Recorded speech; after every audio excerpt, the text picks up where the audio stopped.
Hi, and welcome once again to Ivy English. I'm Karen. And I'm Chris Gorski. Today we're going to hear part one of a two-part article about what? Tests. Yeah, who's really excited for tests? Well, as a matter of fact, I'll tell you a secret. I was always really good at tests. So I was really excited for them, and especially once the idea of testing curves were introduced. Nothing made me happier than taking a test on a curve. Come out high on the curve. That's right. Okay. Well, today is September 26th, and we're on page 67 in your magazines. And here is part one of Testing Gets Personal.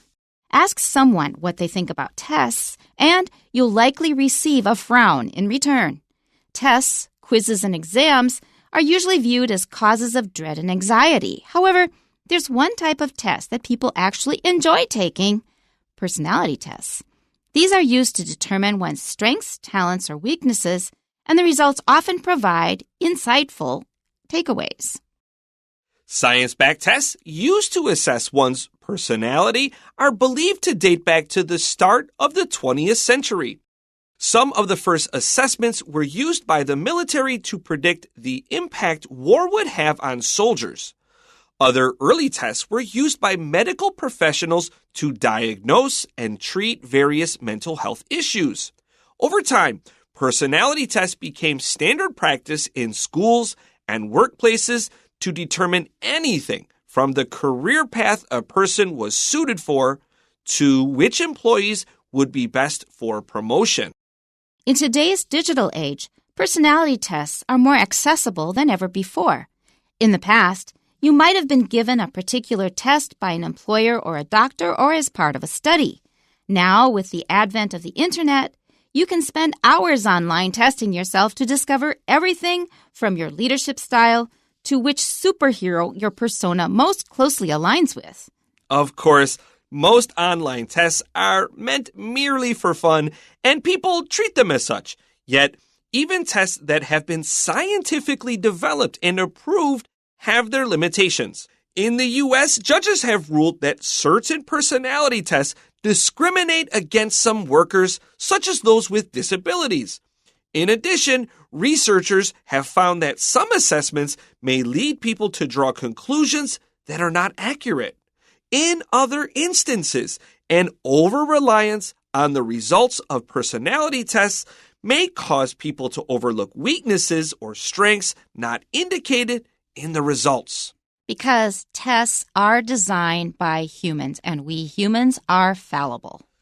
So, as a preview to what we will talk about today, Karen and I did take personality tests here, and I personally felt my results were strikingly accurate, like scary, creepy accurate. And the more I read about it, I read about other people that have similar personality types, such as I do, especially males. My personality type is very rare for a male. Really? Yeah, very rare. It's 0.5% for males. No wonder it's so hard for women looking for a husband. Women have only 1.5% of women have your personality type. So we have exceptionally rare personality types. And when I read about males that have my personality type, it was creepy because I was like, this dude sounds like me. Like, I feel like my wife wrote this post. It was bizarre. But one thing I will say, and there's a phrase I want to introduce here, is called the je ne sais quoi. It's a French term meaning there's a certain unknown something. And I think that's one thing that we should all remember when taking personality tests. Even as a person that felt, man, this test is accurate, there are certain just intangible things that are unknowable to a person, or why someone is so special or unique. There's a certain something that we can't put our finger on. And there's this French term, je ne sais quoi. That's a really useful term. Yeah, it means there's something about it, but I can't tell you exactly what. Now, when you said that there are only 1.5% of women who have a personality similar to mine, I guess I was a little surprised, but not too surprised. An advantage of that is when you find other people in that 1.5%, it's very easy to make friends. And so over the years, people say, oh, it's so hard to make friends. I go, no, it's easy to make friends. All you have to do is find your tribe. You find those people in that 1.5% and you become friends immediately. Yeah, what I saw is that women so Karen and I actually share this same rare personality, which is a bizarre thing. You have two people that have this bizarre, rare personality type. Makes it fun to record together, though. It does. It really does make this interesting. Yeah. Okay, so testing gets personal. Very often testing should be impersonal, right? We're just testing your knowledge of math or your knowledge of chemistry or whatever. But now it's about who you are, and that is awfully personal. So our first sentence, ask someone what they think about tests, and you'll likely receive a frown in return. Now, I'm going to share a secret. They originally wrote a negative answer. Now, when I see a negative answer, that is the same as saying no. And this is not a yes-no question. So you can't say, how do you feel about tests? No. That's not an appropriate answer, and that's why we changed it to a frown in return. You hear it and you go, oh, yuck, tests. That's right. When I pass out test papers to my students, they don't say no. They don't throw it. I'm not going to lie. A couple of them do try to hand it back to me. But that's strictly a comical reaction to what I'm doing. In fact, they're just kind of like, I don't want to do this. Test again. I don't want to do this. I have a teacher friend that if her students complain when she hands out the test, they get extra homework.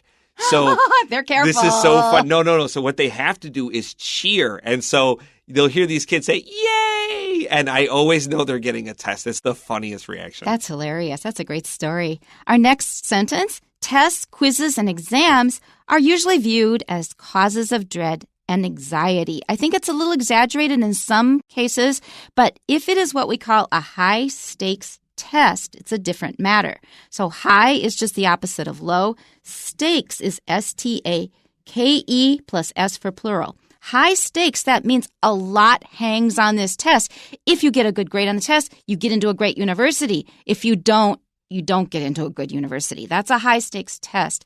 These are usually highly stressful and often kind of harmful to people in their development. But if it is just a quiz, it's actually very useful in learning because it points out what you need to work on. I really like our two words here. We have dread and anxiety. So anxiety is pretty easy. It's just nervousness. The adjective dread here, actually this is a noun here, dread, we anticipate fear. So before the scary thing happens, you know it's going to happen. When you watch a scary movie, they're slowly walking in the forest. It's very dark. You know the scary killer's there waiting for you, but you didn't see them yet. That feeling is dread. This is a great adjective. Right. It means great fear. Great noun. I keep saying adjective is a noun. It's a noun. That's right. Dreadful is the adjective. Thank you. So a lot of people are afraid of tests, but note that although these three words all mean tests, they're different kinds of tests, they're different levels. So exams sounds like the most serious, and often we'll say entrance exams for universities. Quizzes is the shortest kind, the least threatening, and for me, in my classes, I give lots of quizzes, but I almost never count the grades toward their final grade. All they have to do is improve. And test is somewhere in between. It's more general. Okay, our next sentence. However, there's one type of test that people actually enjoy taking, personality tests. Now, when social media first became popular, started becoming popular, people were taking these tests all over the place, and clever marketers were collecting a lot of personal information about people, and people weren't suspecting it because they loved taking these personality tests. They just gave away a lot of their data for free. That's exactly right. When people... Initially, you could take them for free. And then once, just as Karen mentioned, once the marketing teams recognized how popular these were and how easily they went viral, they said, you could take this quiz, but you have to promise to sell your data. And they made this completely legal. And They gathered up lots of information. And there were quizzes, when I recognized what was happening, I actually would deny ones that I was very interested in. And, do I regret missing out on that quiz? No, but there were some fun quizzes that my friends were talking about, and I was not willing to participate in. But a lot of them, there's free versions out there if you're that into doing personality tests. For example, I took my friend's character quiz and I got Rachel, which I don't know what that means. I never watched the TV show Friends, but I got Rachel. So Taiwanese like the show Friends, so I was true. Rachel. You could take it, whatever that means to you. And I wanted to mention a really funny verb that's mostly British. If they're collecting lots of data and it's very easy and it's happening very fast, we can say they hoovered it up. Hoover is a brand name for a vacuum cleaner. It's also the usual verb for vacuuming the floor in British English. Oh, I have to hoover the floor. So if they're hoovering up data, it's just like they're sucking it in really fast. Hoover is H-O-O V-E-R, and add ed for the past tense. They've hoovered up data really fast. Okay, our next sentence. These are used to determine one's strengths, talents, or weaknesses, and the results often provide insightful takeaways. Takeaways are things that you learn from an experience that have some kind of value to you. These are the takeaways. If you forget everything else, just remember these 3 takeaways, the things that you can go home and remember and use. So to determine means to decide or to find out. Your strengths, the things you're good at. Your talents, the things you're naturally good at, like maybe you're really good at art or music. And also your weaknesses, things that you're not so good at. Although I have to mention that people who are really good at these things, they usually tell you it's not so much about talent. It's really about how hard you work at it. Insightful takeaway feels like a stretch to me for most of these personality tests. I but agree. The real meaningful tests, then yeah, I think there are things to be learned or perhaps certain insights that are useful. So I took the test that Chris took to help prepare for this lesson, and I believe that I have already taken that test before or something very similar.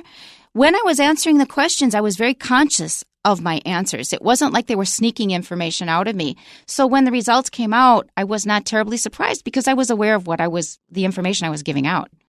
Yeah, I agree. In fact, I actually asked several of my colleagues to take this same personality test because I know them fairly well. I work really closely with these people, and I wanted to see, because I felt this personality test was so accurate, would it also be accurate for them? And my one colleague asked me, should I take this how I want to be or how I am? And I had to instruct this person, take it as you are. It's not a value judgment. No one's going to say good or bad things about you. Right. Everyone has this mix of good or bad in you. No one's perfect and no one's all terrible.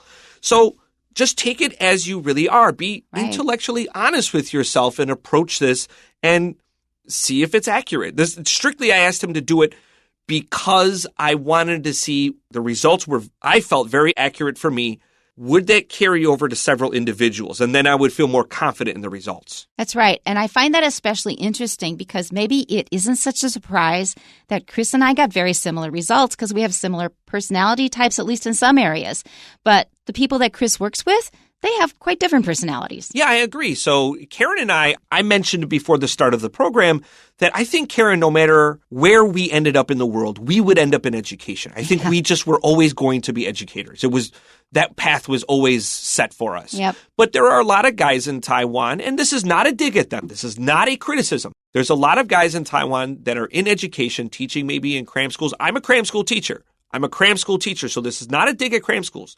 That there are a lot of teachers that are there strictly because it's the best job they could get in Taiwan.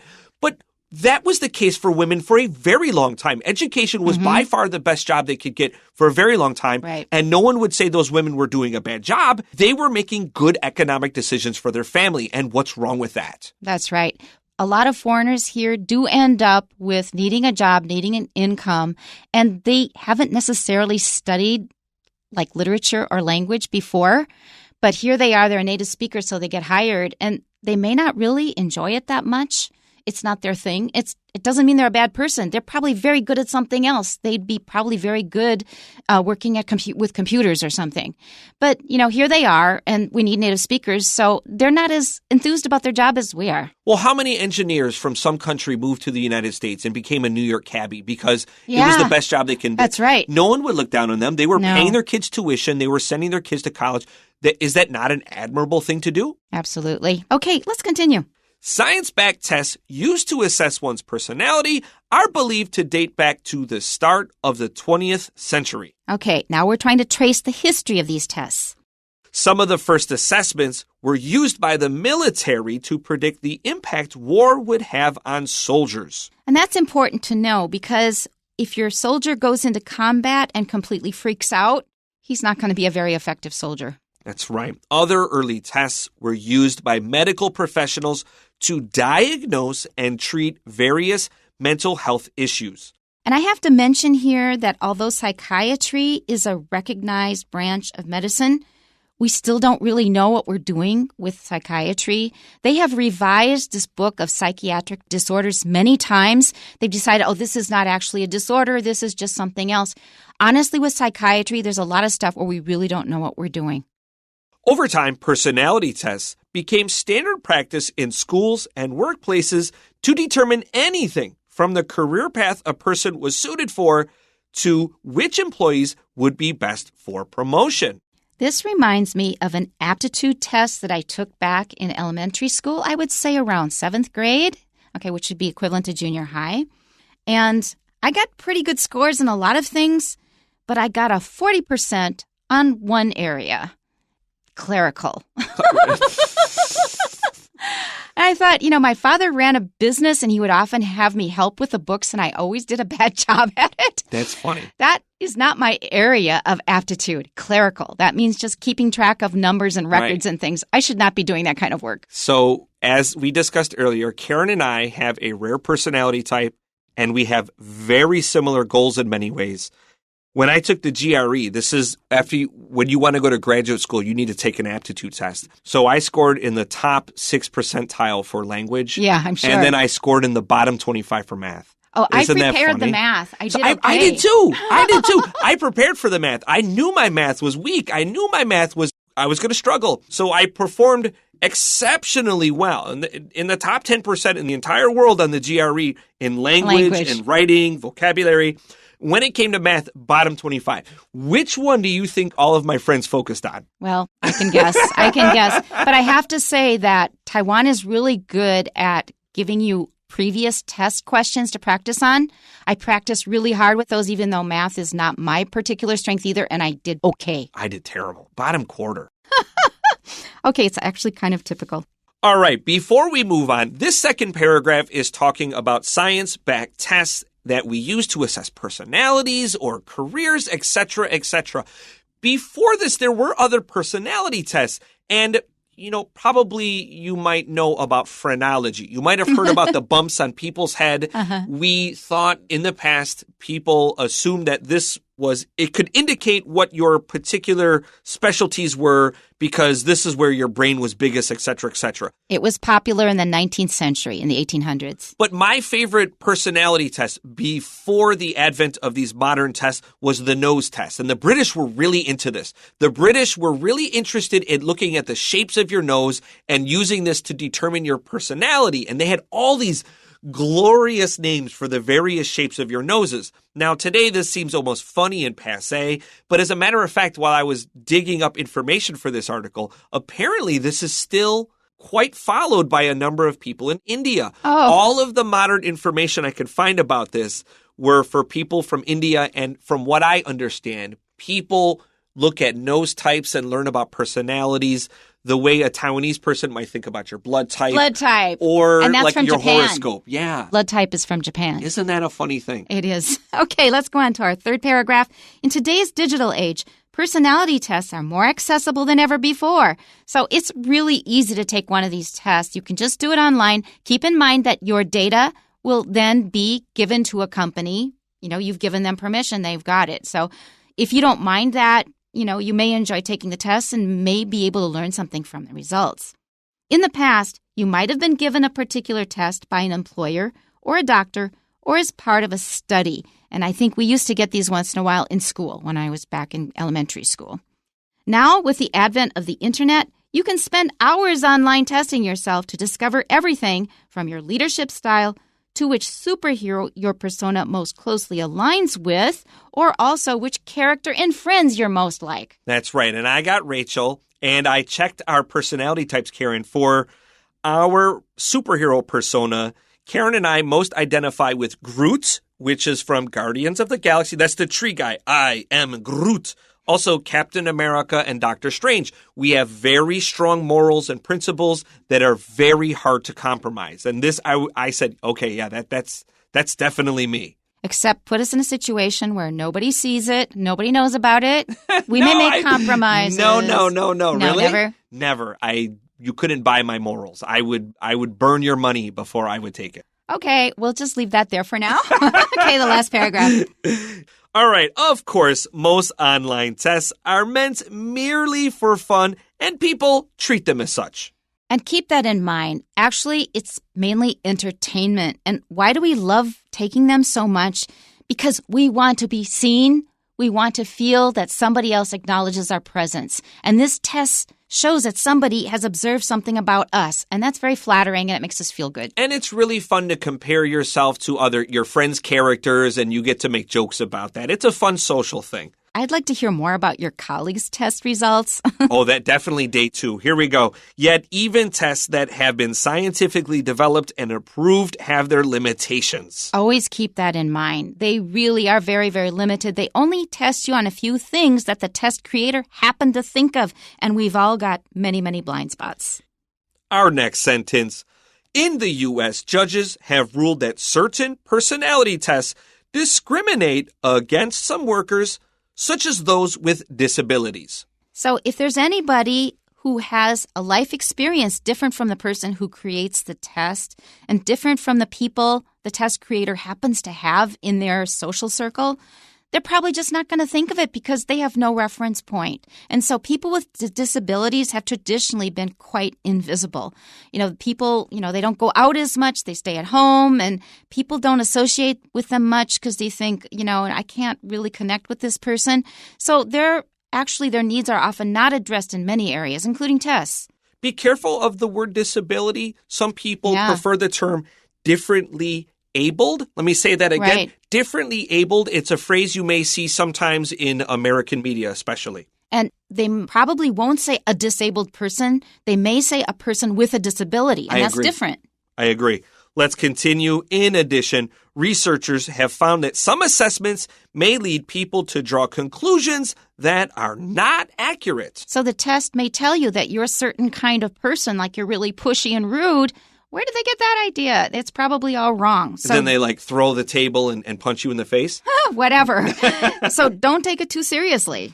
All right, let's continue. In other instances, an over-reliance on the results of personality tests may cause people to overlook weaknesses or strengths not indicated in the results. And that's that phrase, je ne sais quoi. What is that special something this person has? There is something valuable in every human being. So just because somebody is not good at English or math or computers or social skills or whatever, they absolutely have a lot of things that are really valuable. So don't just judge people on the usual ways or by the usual ways that we judge people. Everybody has their own wonderful thing about them, their own strength. And it's true that a lot of these tests will not give accurate readings for people who belong to minorities because the person who created the test very likely was white and male, and they just don't know the experience of growing up as a minority. That's it for today. That's all we have, but we have a lot more about tests to come tomorrow. Make sure to tune in then. Bye-bye. Bye-bye.